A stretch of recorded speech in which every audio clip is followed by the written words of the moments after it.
우리 목요일 저녁부터 오늘 이제 원래 토요일은 우리 정기 예배가 있는 날이기도 하지만 또 썸머 리트릿 마지막 날로 이렇게 준비를 했습니다.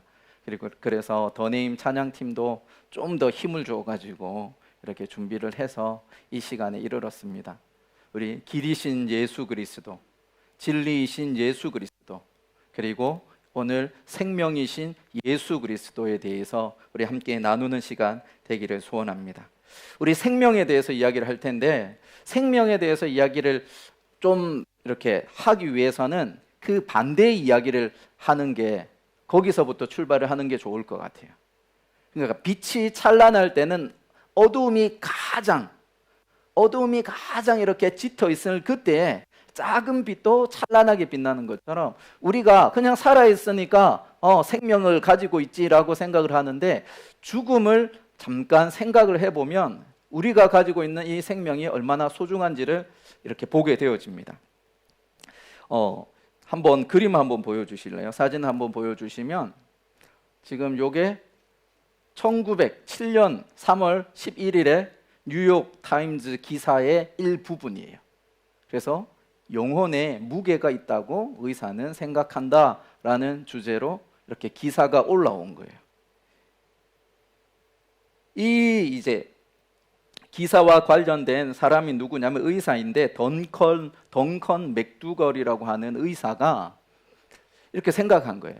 사람이 죽을 때, 우리가 죽음이라고 정의를 내릴 때 뭐예요? 영혼과 육체가 분리되어지는 그때가 죽음에 이르는 거잖아요. 그래서 육체는 그대로 이렇게 남겨져 있는데, 죽음은 그때 영혼이 이탈하는 거. 그래서 하나님께로 나아가는 그때가 죽음이 이르는 시간이기 때문에, 그때에 살아있는 그 순간, 마지막 살아있는 그 순간, 그리고 죽음을 맞이하는 그 순간에, 그 찰나의 시간 속에 영혼의 무게를 잴 수 있을 것이다 라는 생각을 가지고 실제적으로 실험을 한 거예요. 지금 같으면 도무지 상상할 수 없는 그런 실험일 텐데, 지금으로부터 약 120여 년 전에 이 미국의 맥두걸이라고 하는 이 의사가 그렇게 실험을 한 거예요. 그래서 자기 병원에 가까운 양로원에 있는 이제 임종을 눈앞에 둔 6분을 택하여서 이제 그 산업용 저울 위에 그 죽음을 맞이하기 전, 임종 직전에 있는 그분들의 무게를 잰 거예요. 120여 년 전이니까 지금 뭐로 생각하면 참 많은 장비들이나 열악하겠죠. 그래서 실제적으로 6명의 그 실험 대상이 되시는 그분들의 시신, 그 죽음의 직전과 직후에서 그 무게를 측량을 했는데, 한 사람, 나머지 5 케이스는 제대로 이렇게 이 장비를 조정하고 뭐 이렇게 하다가 보니까 제대로 측정이 되지 않고, 한 사람만 겨우 측정을 한 거예요. 그리고 그 측정값이 얼마냐면 4분의 3 온스입니다. 우리 그램으로 이야기하면은 약 21.3g. 우리 좋아하는 라면 스프가 10g에서 12g이거든요. 그래서 라면 스프 2개 정도 되는 무게의 중량이 영혼의 무게의 그 값이다라고 주장을 한 거예요. 실험 한 건 그냥 결과치 하나 나온 거니까 이 실험의 결과에 대해서 신빙성이 있다 없다 우리가 말하기가 사실은 쉽지 않죠. 그래서 앞으로도 이 의사가 맥두걸이 자신의 실험을 보고하면서도 앞으로 좀 더 많은 데이터가 쌓여야지 구체적인 영혼의 무게를 측량할 수 있을 것이다 라고 제안을 했지만, 그 이후로 직접 이렇게 실험에 한 사람은 없어요. 그래서 약 21g의 무게가 영혼의 무게가 아닐까라고 생각을 한다는 거예요. 여러분은 어떻게 생각하세요? 우리가 죽음을 맞이할 때, 우리 청년들에게 이 죽음의 이야기를 하면은 좀 이상할 수도 있는데, 죽음은 멀리 있지 않거든요. 근데 영혼의 무게가 21g 정도 되어진다라는 걸 좀 성경적으로 생각해 보면 그럴 수도 있겠다라고 생각이 되어져요. 왜 그러냐면 우리 창세기의 말씀 한번 보면 좋을 것 같은데 2장 7절에 보면 우리 한번 같이 읽어볼까요? 여호와 하나님이 땅의 흙으로 사람을 지으시고 생기를 그 코에 불어넣으시니 사람이 생명이 되니라. 예. 우리의 몸 신체 구성 요소가 뭐예요? 흙으로 되어져 있다 합니다.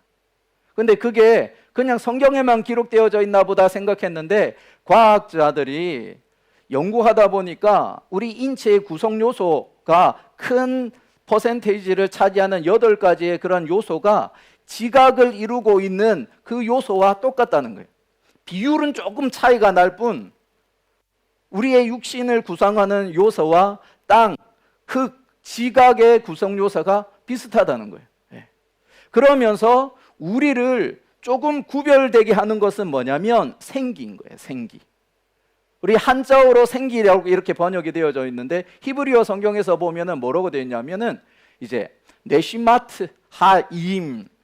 하임이 뭐냐면 이제 살아있는 하고 앞에 네시마트는 뭐냐면은 호흡이라는 거예요. 그래서 생명의 호흡. 그걸 이제 한자어로 축약해서 생기 이렇게 우리가 번역을 했는데 이 생명의 호흡이 불어넣어질 때 뭐가 되었다고요? 생령이 되어지는 거예요. 그래서 네페시 하야도 이 하임하고 똑같은 말이에요. 살아있는. 그래서 살아있는 존재, living being이 되어졌다라고 이야기를 합니다. 그러니까 흙으로 되어진 우리의 육신, 거기에 뭐가 들어가서 하나님의 생명의 호흡이 들어갈 때에 우리가 살아있는 존재가 되어지는 거예요. 그러니까 호흡의 무게만큼 그 생명의 호흡의 무게가 아마도 영혼의 무게가 아닐까 충분히 생각할 수 있다는 거예요. 예. 그런데 살아있다와 죽었다라는 것을 결정적으로 차이나는 그것이 뭐예요? 이 하나님의 생명의 호흡이라는 거예요.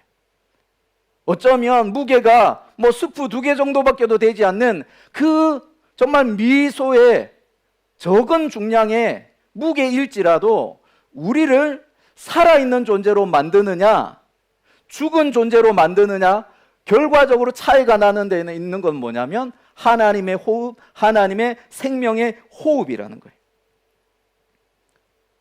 그 생명의 호흡이 우리에게 부어 넣어질 때에 우리가 살아있는 존재가 되어졌다. 성경은 분명하게 이야기를 합니다. 그리고 그 반대에 그 생명의 호흡이 우리 몸을 떠날 때 우리는 어떻게 되는 거예요? 죽음을 맞이하는 거예요. 그래서 우리가 이 말씀 앞에 우리를 돌아볼 때 우리는 건강하니까, 젊으니까 내 생명은 내 것처럼 여길 때가 참 많은데 그렇지 않음을 우리가 기억해야 된다는 사실이. 그 적은 중량의 하나님의 생명의 호흡이 내 몸에서 빠져나갈 때 나는 아무리 젊다 하더라도 죽은 존재로 전락해버릴 수밖에 없다는 사실이에요.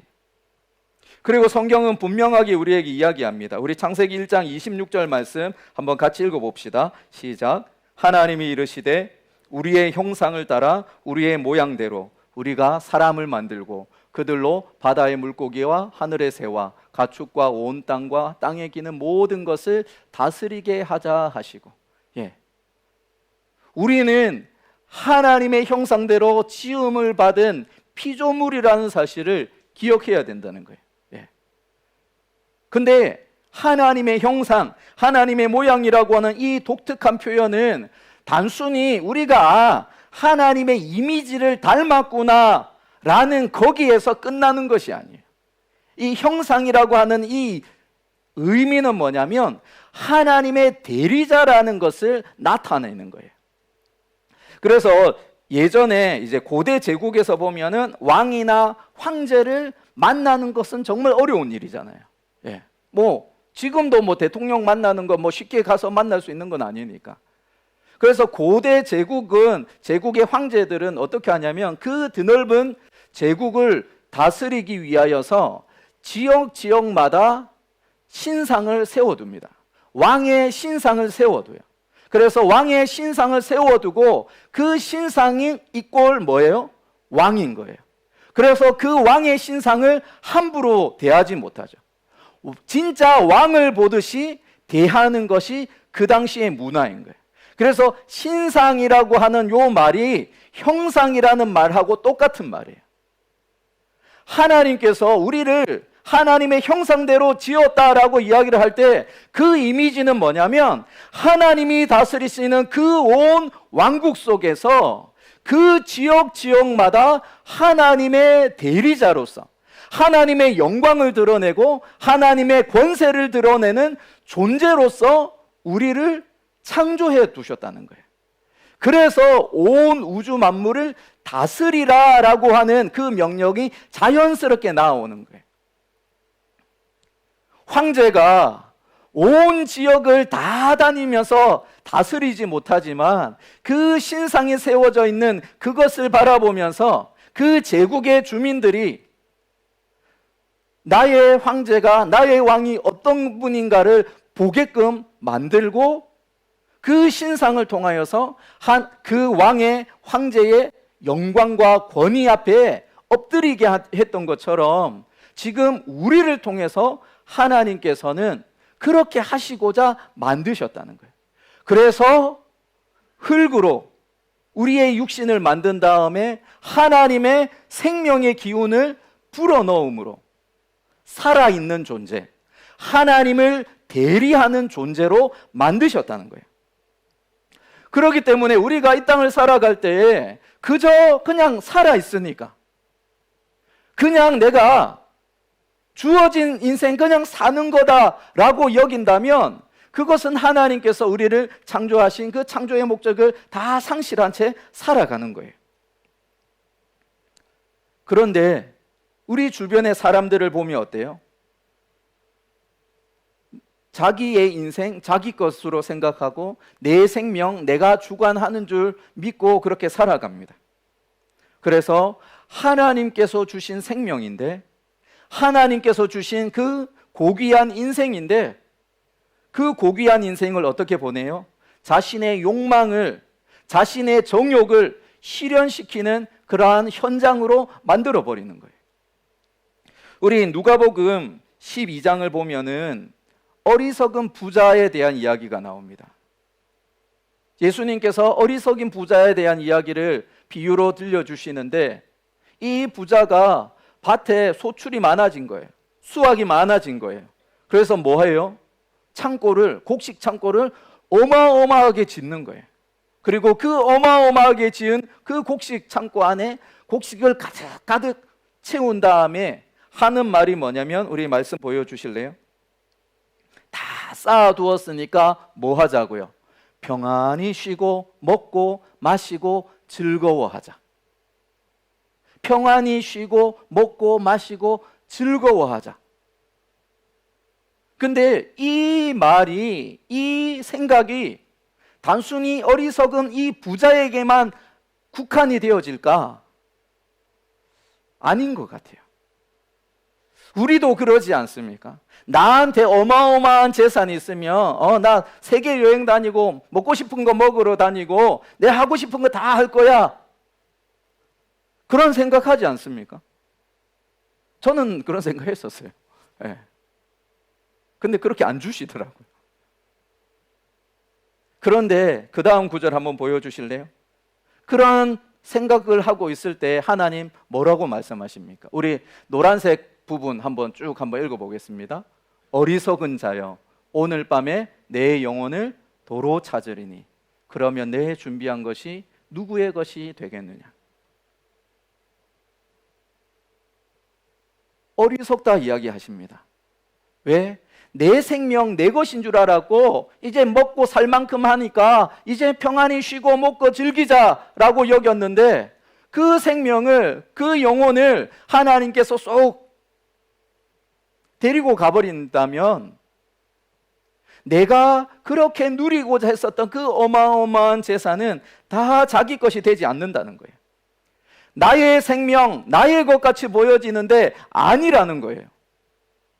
니네 것이 아니고 나로 말미암아서 하나님께서 그 흙덩어리에 불과한 우리에게 생명의 호흡을 불어넣어 줄 때 살아있는 존재가 되어진 것처럼, 너희들이 살아있을 때 그 살아있다는 것, 그것은 너희의 것이 아니라 내 것이야 라고 말씀하시는 거예요. 그리고 그 살아있는 삶을 통해서 내가 어떤 분인지, 하나님이 어떤 분인지 방방곳곳에서 드러내는 존재로 하나님의 형상으로 내가 너희를 지었어 라고 우리에게 말씀하고 있다는 거예요. 그런데 우리는 우리의 생명이 내 것인 양 나의 정욕과 나의 욕심을 따라서 나의 쾌락을 쫓아서 그렇게 살아갈 때가 너무나 많이 있는 거예요. 혹시 여러분들 중에 화장터에 혹시 가보셨어요? 화장터. 지금은 시설이 많이 좋아져서 이 시신을 화장하는 그 모습들을 이렇게 자세하게 잘 볼 수는 없는데, 옛날의 화장터는 이 불을 태울 때 시신이 불타는 장면은 못 보지만 그 다 화장한 다음에 뼈를 수골 할 때 이 작업하시는 분들이 어떻게 하냐면 뼈를 다 부숴요. 이 망치 같은 거 가지고 이렇게 뼈를 곱게 부수는 모습을 볼 수 있어요. 뼈를 곱게 부수면서 이분들이 유심히 찾는 게 있습니다. 그게 뭐냐면 금덩어리예요. 금덩어리. 금니 아니면 몸에 이렇게 보통 금니가 많죠.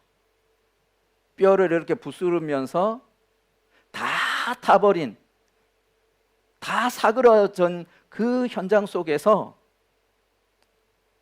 죽음의 그 실체를 보고 있는 그분들은 아, 내 생명이 나도 한순간에 저렇게 될 수 있겠구나를 생각하기보다 그 상황 속에서도 뭐예요? 금덩어리 찾는 거예요. 예수님 십자가에 달려 죽으실 때에 십자가에서 우리를 대신하여 고통받고 있을 때에 십자가 아래에 군사들이 뭐 하고 있어요? 예수님의 옷을 제비뽑기 합니다. 죽음의 그 적나라한 처절함이 있는 그 현장 속에서 이들은 탐욕에 사로잡혀서 옷을 탐하는 모습을 보여주고 있어요. 화장터에서 일하시는 그런 모습들. 우리가 얼마나 탐욕에 젖어서 살아가고 우리의 육신의 정욕에 젖어서 살아가는지를 보여주는 그 현장인 거예요. 어제 우리 일본의 아베 총리가 사임한다는 그런 뉴스가 있었습니다. 7년 8개월 만에 총리직을 물러나게 되어지고 일본에 있어서 헌정사상 제일 최장수 총리랍니다. 최장수 총리가 된 지 나흘 만에 총리직을 사임한다 그렇게 발표했어요. 그리고 사임하는 이유가 뭐냐면 지병인 궤양성 대장염 때문에 더 이상 이 총리직을 맡을 수 없다 이렇게 내려놓는 거예요. 그 전까지 여러분들이 아베를 보면서 어떻게 보셨는지 모르겠지만 저는 그 사람을 바라볼 때 마치 영원토록 군주처럼 이 일본 땅을 다스릴 것 같은 그런 모습을 너무나 많이 보았습니다. 일평생 자기가 그 일본 땅을 다스릴 것 같이 그렇게 오만하고 교만한 모습으로 그 일들을 하는 것들이 보여졌는데 그 총리직이 질병 앞에서 끝이 없을 것 같은 그 총리직이 그 질병 앞에서 그 건강의 문제 앞에서 중단이 되어지는 거예요. 그분이 어떤 삶을 앞으로 살아갈지는 모르겠지만 이 기회에 그렇게 무작정 달려가던 그 인생을 중단시킨 하나님의 은혜를 누리는 그런 사람이 되었으면 좋겠어요. 그런 바람이 저한테는 개인적으로 있습니다. 우리의 생명, 우리의 건강, 우리 것이 아닙니다. 멀리 있는 것처럼 보여지지만 그것이 멀리 있지 않아요. 우리 공동묘지, 우리나라는 보통 공동묘지는 좀 먼 곳에, 사람이 사는 곳과 좀 멀리 떨어진 곳에 이렇게 많이 있는데, 유럽이나 미국을 보면은 좀 동네 가까이에 평토장으로 이렇게 묘비만 세워져 있고 평평하게 공동묘지를 이렇게 해놓은 곳이 많이 있어요. 그래서 어떤 분이 그 공동묘지에서 갔는데 좀 기억에 남는 묘비가 있는 거예요. 한번 보여주시면 처음에 세 줄로 되어져 있는데 첫 번째 줄이 뭐냐면 이 글인 거예요. 나도 전에는 당신처럼 그 자리에 그렇게 서 있었어. 그 첫 줄 읽으니까 피식 웃음이 나는 거예요. 이게 뭐지? 예. 그런데 두 번째 줄이 뭐라고 하냐면 나도 전에는 당신처럼 그곳에 서서 웃고 있었어. 그러니까 뭔가 좀 싸하잖아요. 그리고 제일 마지막 세 번째 줄이 이렇게 나옵니다. 이제 당신도 나처럼 죽을 준비를 하시오. 먼 이야기가 아닌 거예요. 남의 이야기가 아닌 거예요. 내 생명, 내 것인 양 살아왔는데 우리의 삶이 어떻게 마감이 되어질지 모르는 거예요.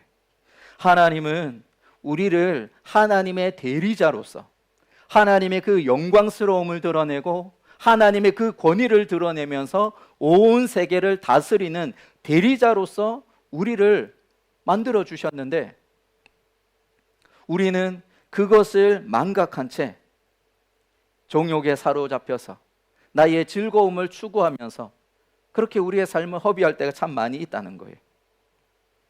근데 더 심각한 것은 뭐냐면 우리는 이 생명의 근원이 되시는 하나님을 죄라는 것 때문에, 교만함이라는 것 때문에 떠났다는 거예요. 우리 창세기 2장 16절 17절 우리 한번 보면 하나님은 그렇게 말씀하시잖아요. 아담과 하와에게 야, 동산에 있는 모든 나무는 다 먹어. 그런데 선악을 알게 하는 나무는 먹지 마. 그거 먹으면 반드시 죽을 거야. 하나님 말씀하시는 거예요. 이 구절을 보면 사람들은 좀 불편해요.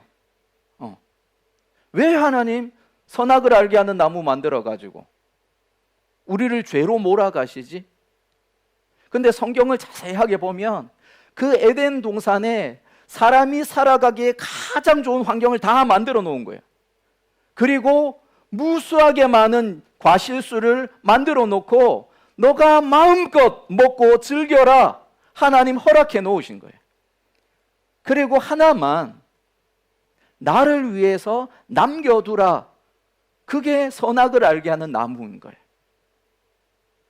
그 하나님의 마음을 좀 안다면 중앙에 있는, 동산 중앙에 있는 그 선악을 알게 하는 나무는 쳐다도 보지 않고 내 주변에 널려 있는 하나님께서 베풀어 놓으신 그 많은 것을 누리면서 하나님 감사합니다, 하나님 감사합니다 그렇게 찬양하면서 살아갔을 터인데, 교만한 우리는 어때요?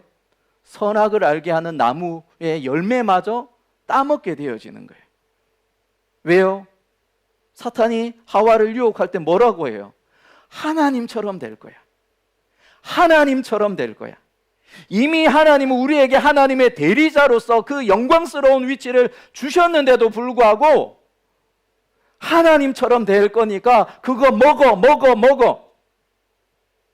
그럴 때 죄의 자리로 가버린 거예요. 그리고서는 하나님 바로 밑에 그 영광스러운 자리를 다 잃어버리고 생명의 근원이 되신 그 주님을 떠나게 되어져 버린 겁니다.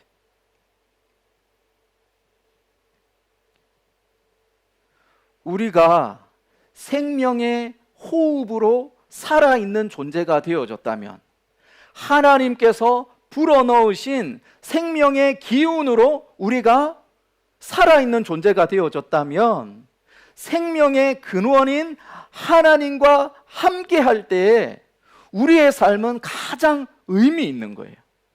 가장 멋지고 제대로 된 삶을 살아가는데 우리는 우리의 위치를 망각하고 하나님처럼 되으려고 그랬었고, 그러한 교만함이, 그러한 죄가 우리의 영광스러운 그 모든 위치를 다 상실하도록 하나님 만들었다는 거예요.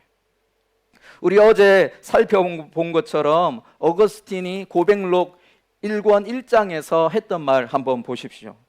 당신 안에서 쉴 때까지 우리 마음은 안식할 수 없습니다.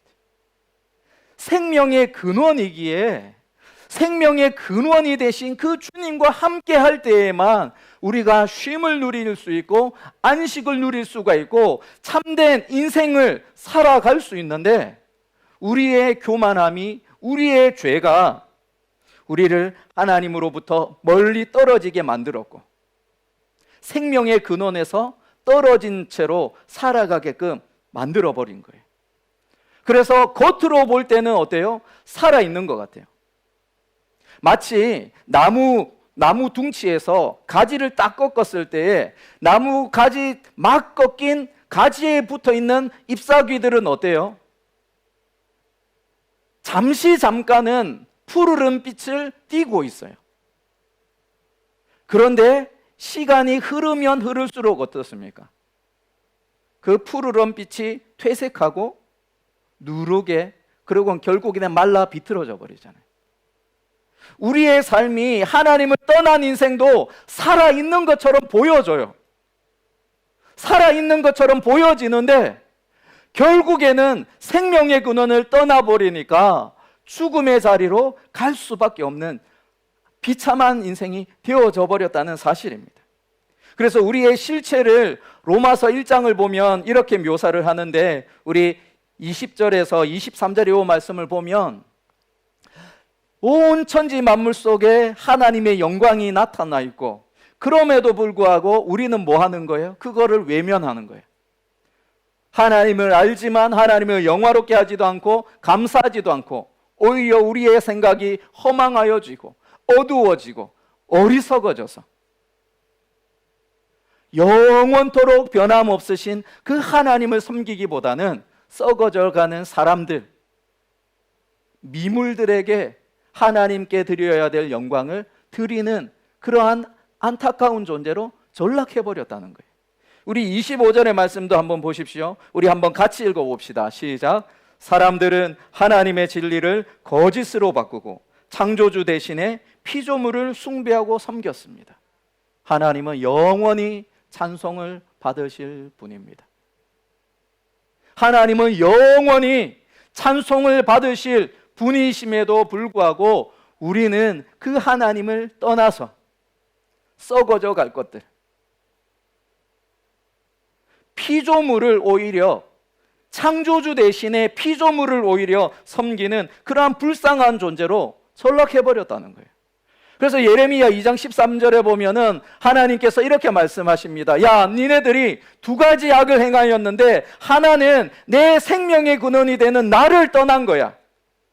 그리고 두 번째는 뭐냐면 그 생명의 근원 되는 나를 떠나고서 이제는 아무런 능력이 없는 그 구덩이 파가지고 거기서 생명의 근원을 찾으려고 하는데 그 구덩이는 다 터져버린, 물을 가둘 수 없는, 생명을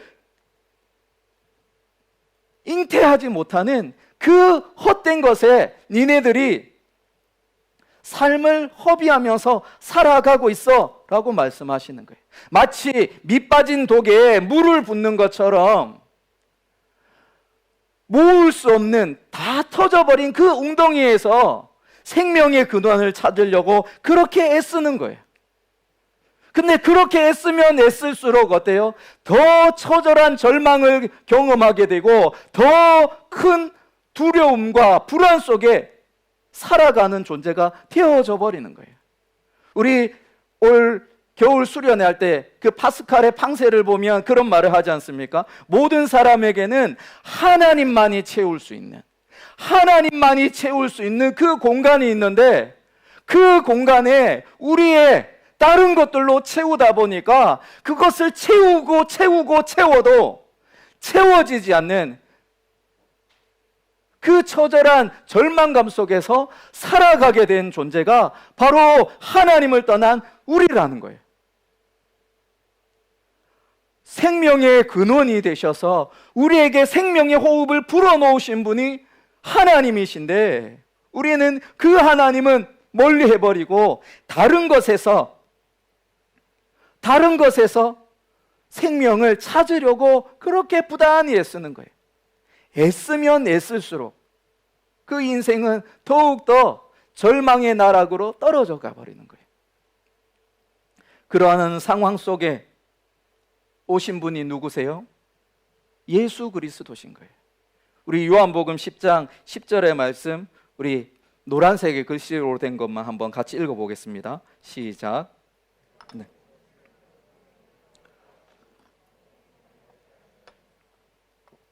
예수님 말씀하십니다. 내가 온 것은 양으로 생명을 얻게 하는데, 어떻게요?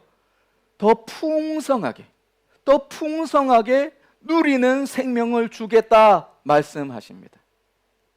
우리 어르신들, 연세 많으신 어르신들 계시는 요양병원들을 한번 가보십시오. 호흡은 있으세요. 근데 안타깝게도 진정한 삶을 누린다라고 우리가 말하기는 사실 어렵습니다. 연명은 하고 계세요. 생명을 연장은 하고 있지만 그 진정한 삶을 누린다라고는 우리가 말하기가 어려워요. 그래서 어떤 사람들은 자녀들에게 부탁을 하기를, 내가 나이가 들어서 죽게 되어지면 연명치료를 하지 마라. 연명치료하지 말고 그냥 자연스럽게 내가 죽음을 맞이할 수 있도록 나를 도와달라라고 자녀들에게 부탁을 하는 분들이 계세요. 왜요? 살아있는데 살아있는 게 아닌 거예요. 근데 주님께서 우리에게 오신 그 이유는 우리에게 생명을 주시는데 연명이 아니라 풍성히 누리는 그 삶. 그래서 여기서 풍성하다는 것은 뭐냐면 우리의 기대 그 이상을 누리게끔 하시겠다라는 의미가 풍성하다라는 그 말씀에 담겨져 있어요. 그냥 사니까 사는 거야 라고 하는 것이 아니라 나의 그 생각과 예상과 기대 그 너머 하나님께서 부어주시는 그 놀라우신 삶을 누리게 하시기 위해서 이 땅에 오신 분이 바로 주님이시라는 거예요. 그래서 우리가 요한복음 14장 6절에서 나는 길이요 진리요 그 다음 뭐예요? 생명이라고 하시는 이유가 그거예요. 생명이신 주님을 다시금 만남으로 말미암아서 생명의 근원이 되신 그 주님을 다시 회복함으로 말미암아 내 삶의 의미가 새로워지고 진정으로 이 땅을 살아갈 삶의 그런 목적을 가지고 살아가게끔 하나님께서 만드셨다는 거예요. 그것이 주님께서 우리를 위하여, 나를 위하여 이 땅에 오신 이유라는 겁니다. 우리를 살리시기 위하여 생명 그 자체이신 주님께서는 뭐 하셨어요? 십자가의 길을 걸어가셨습니다. 그리고 우리가 겪어야 될 그 죽음, 죄의 대가로 찾아오는 그 죽음을 친히 겪으셨습니다. 그렇지만 그 죽음이 예수님을, 생명이신 예수님을 가만히 두지 못하는 거예요. 약속하신 대로 사흘 만에 부활하신 거예요. 그래서 사도 바울이 그렇게 이야기하죠. 사망아, 내가 이기는 것이 어디 있느냐? 사망아, 네가 이기는 것이 어디 있느냐? 그렇게 이야기합니다. 부활하신 주님 앞에 그 죽음은 의미가 없어지는 거예요. 이 땅을 살아가는 그 수많은 사람들이 죽음 앞에 벌벌 떠는데 왜 예수를 만난 사람들은 그 죽음 앞에서도 당당할 수 있어요? 죽음을 이기신 생명이신 주님이 나와 함께 하시기 때문에 우리는 당당하게 그 죽음의 관문을 통과할 수 있다는 사실입니다. 이 젊음의 때에 인생의 전성기를 살아가는 우리 청년들이 볼 때 내가 누리는 생명 당연하다 여길 수 있습니다. 그렇지만 그 인생, 그 생명 당연한 것이 아니라 하나님께서 우리에게 주신 선물이라는 거예요. 이 땅에서 하나님을 영화롭게 하고 하나님의 대리자로서 하나님의 권세와 영광을 이 땅 가운데 선포하는 일을 하라고 우리에게 주신 기회라는 거예요. 우리 톨스토이의 단편집 중에서 사람은 무엇으로 사는가라는 그런 이야기가 있습니다. 사람은 무엇으로 사는가, 그 이야기를 보면은 이 세미온이라고 하는 구두 만드는 그 집에 이 노숙자 한 사람을 받아들여요. 나중에 보니까 이 사람은 하나님의 명령으로 인해서 어쩔 수 없이 지상으로 떨어진 천사였는데 미하일이라고 하는 그 노숙자를 받아들입니다. 그리고 미하일이 이 기술이 좋은 거예요. 그래서 구두를 만드니까 세미온이 평생 만드는 것보다 더 멋지게 만드니까 주변 사람들에게 소문이 나는 겁니다. 그리고 한 날은 돈 많은 부자가 오만한 모습으로 그 값진 정말 고귀한 가죽을 가지고 와가지고 미하일에게 던져주면서, 야, 1년을 신어도 실밥 하나 터지지 않는 그런 단단하고 튼튼한 장화를 만들어라. 그러면서 그 가죽을 집어 던져주는 거예요. 근데 미하일은 그 부자를 바라보면서 픽 웃는 거예요. 이 주인 세미온은 이 부자 사람 앞에서 왜 웃지? 그 부자가 간 이후에 미하일이 만드는 것은 뭐냐면 장화가 아니라 이 장례식 때 시신에게 신겨주는 슬리퍼를 만들고 있는 거예요. 집주인이 볼 때는 큰일 났잖아요. 정말 멋진 장화를 만들려고 그 오만한 그 부자가 이야기를 했는데 이 미하일은 웬일로 슬리퍼를 만드는 거예요. 그것도 장례식 때 시신에게 신겨주는 슬리퍼를 만드는 거예요.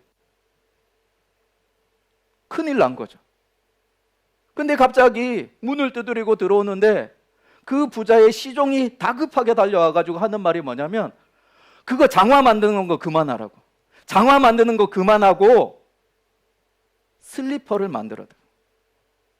시신에게 신길 슬리퍼를 만들어 주십시오. 갑자기 내 주인이 급사를 해가지고 그 장화 필요 없습니다. 1년 동안 신을 그 장화 필요 없습니다. 1년을 신어도 실밥 하나 터지지 않는 그 단단한 장화 필요 없고 시신에게 신어줄 그 슬리퍼 만들어 주세요. 나중에 알고 보니까 이 미하일이 그 오만한 부자가 이렇게 왔을 때 그 옆에 자기가 하늘에서 알고 지내던 죽음의 천사가 그 곁에 있는 것을 봤던 거예요. 이 부자는 자신의 죽음이 직면했는 줄도 모르고 1년을 신어도 튼튼한 장화 만들려고 했는데 미하일은 그 죽음의 천사가 있는 것을 보면서 얘 끝났구나. 그래서 슬리퍼 만드는 거예요. 시신에게 신겨줘. 우리 잠언 27장 1절 보면은, 야, 너희들 내일 일 자랑하지 마라. 하루 동안 무슨 일이 일어날지 너희들 알 수 없다. 그렇게 말씀합니다. 내 인생 그냥 무작정 이어질 것 같고 내 평생 나이가 들어서 내 삶을 마감할 거라고 생각이 되어지지만 내가 오늘 일어날 일, 내일 일어날 일 모르는 그런 어리석은 부자와 같은 존재가 바로 우리라는 거예요. 살은 것 같은데, 생명이 내 것인 것 같은데 내 것이 아니라는 거예요. 하나님께서 우리에게 주신 선물이라는 거예요. 그리고 특별히 영원한 삶을 살아가도록 우리에게 주신 선물이 바로 예수 그리스도시라는 거예요. 생명이신 주님을 만날 때에 정말 안개와 같이 사라져버릴 그 인생을 영원한 삶으로 인도해 가시는 분이 바로 하나님이시라는 겁니다. 예수 안에 영원한 생명이 있습니다. 그리고 그 생명을 부여잡는 우리에게 또한 하나님은 우리에게 영원한 생명을 허락하신다 약속하셨습니다. 생명이신 예수 그리스도, 생명이신 예수 그리스도, 그분을 바라보며 그분과 동행하며 살아가는 여러분들 되시기를 주의 이름으로 축원드립니다.